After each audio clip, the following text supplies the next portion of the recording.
Les amis, bonjour. Comme vous pouvez le constater, je suis sur la place Castellane. Vous savez, cet endroit où, quand il n'y a pas de soleil, il fait une chaleur accablante. Je vous l'ai déjà dit, tout le monde cherche des havres de fraîcheur et Martine Vassal crée des havres de chaleur. Mais c'est pas pour ça qu'aujourd'hui je vous interpelle. Je veux parler sur le plan national.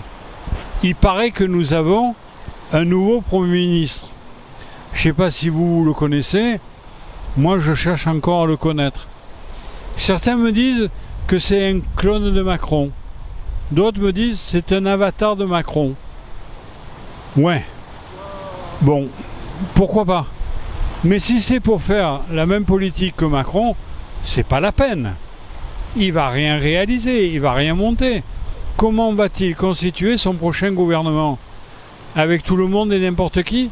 Ça marche pas, ça ne fonctionne pas. Il n'y a pas de ligne directrice. J'ai déjà eu l'occasion de vous le dire. Quels que soient les gouvernements, s'il n'y a pas une ligne directrice, si on ne sait pas si on va à droite ou à gauche, on va nulle part. Et M. Macron essaye de trouver toujours des gens qui le remplacent, qui gagnent du temps, qui lui permettent des fausses explications, plus ou moins de la démagogie.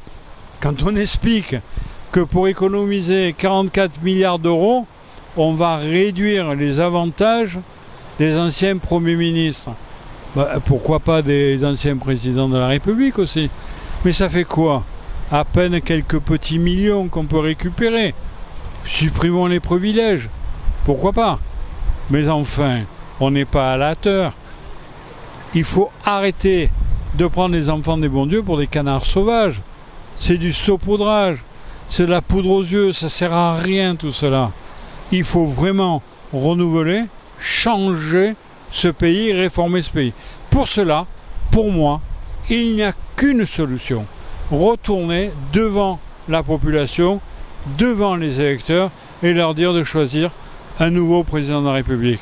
Les premiers ministres se succéderont et ça sera toujours le même échec. Alors arrêtons de prendre les gens pour ce qu'ils ne sont pas.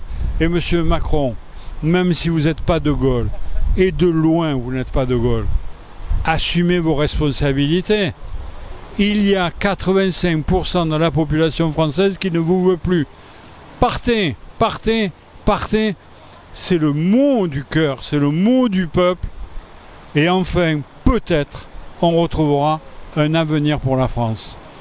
Amicalement vôtre.